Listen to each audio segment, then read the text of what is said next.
Halo semuanya, perkenalkan saya Nisa Silvia Sinaga dengan NIM 4243131062, Pendidikan Kimia Angkatan 24E.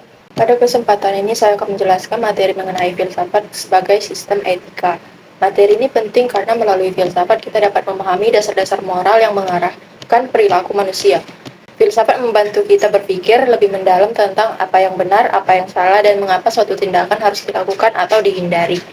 Melalui sistem etika filsafat, kita dapat belajar bagaimana nilai, norma, dan prinsip moral dibangun, bagaimana semuanya diterapkan dalam kehidupan sosial, politik, maupun profesi. Dengan memahami hal ini, kita dapat bersikap lebih bijaksana, rasional, dan bertanggung jawab dalam menghadapi persoalan moral sehari-hari.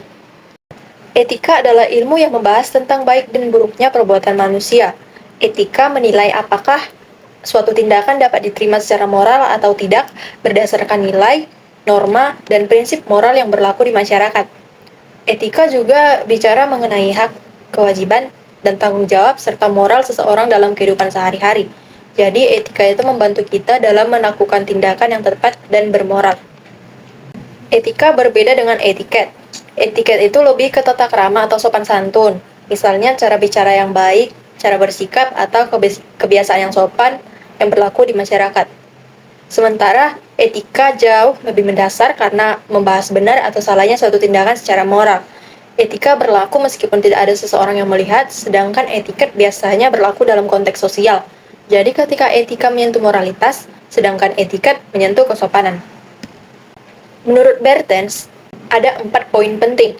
Pertama, etiket menekankan cara, sementara etika menilai isi moral. Yang kedua, etiket berlaku ketika berhadapan dengan orang lain, sedangkan etika tetap berlaku meskipun kita sendirian. Ketiga, etiket bersifat relatif karena dipengaruhi budaya, sementara etika cenderung lebih universal. Dan keempat, etiket terlihat pada perilaku luar, sedangkan etika menilai sikap batin dan moralitas seseorang. Ada 3 jenis etika. Yang pertama, etika deskriptif, yaitu etika yang hanya menggambarkan fenomena moral tanpa menilai benar atau salahnya. Yang kedua, etika normatif, yaitu etika yang menentukan apa yang seharusnya dilakukan berdasarkan standar moral yang ideal. Dan yang ketiga, metaetika, yaitu kajian yang membahas makna istilah moral seperti baik, benar, atau wajib. Jadi ketiganya ini berbeda fungsi tapi saling berkaitan. Dalam ruang lingkup yang lebih luas, etika dibagi menjadi 2, yaitu etika umum dan etika khusus. Etika umum membahas prinsip moral, dasar, serta bagaimana seseorang mengambil keputusan etis, sedangkan etika khusus membahas penerapan etika dalam bidang tertentu seperti etika profesi, etika keluarga, etika bisnis, etika politik, dan etika lingkungan. Etika politik adalah etika yang mengatur perilaku manusia baik dalam kehidupan politik. Etika politik menuntut agar seseorang yang terlibat dalam politik ini bertanggung jawab secara moral, berlaku jujur, transparan, serta menghargai hak-hak warga negara. Tujuannya adalah memastikan bahwa kekuasaan benar-benar digunakan untuk kepentingan rakyat dan bukan kepentingan pribadi atau kelompok. Di Indonesia, etika politik diatur dalam TAP MPR nomor 6 tahun 2001. Di dalamnya ditegaskan nilai-nilai seperti kejujuran, amanah, disiplin, dan semangat persatuan. Termasuk juga pemerintahan yang bersih, efektif menghargai HAM, dan menyelesaikan masalah melalui musyawarah. Pejabat publik harus mengutamakan kepentingan bangsa di atas kepentingan pribadi. Pancasila tidak hanya menjadi dasar negara, tapi juga menjadi sistem etika. Setiap sila memiliki nilai moral yang menjadi pedoman perilaku bagi warga negara. Dengan kata lain, Pancasila memberikan standar moral untuk menentukan tindakan yang benar dan yang salah, baik dalam kehidupan pribadi, sosial, maupun bernegara. Selanjutnya, nilai etika dalam tiap sila.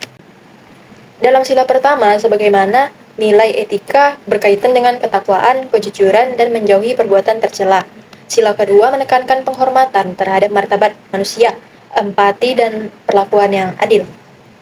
Dan yang ketiga, mengajarkan pentingnya persatuan, toleransi, dan keberagaman. Sila keempat berkaitan dengan musyawarah, keterbukaan, serta anti pemaksaan kehendak.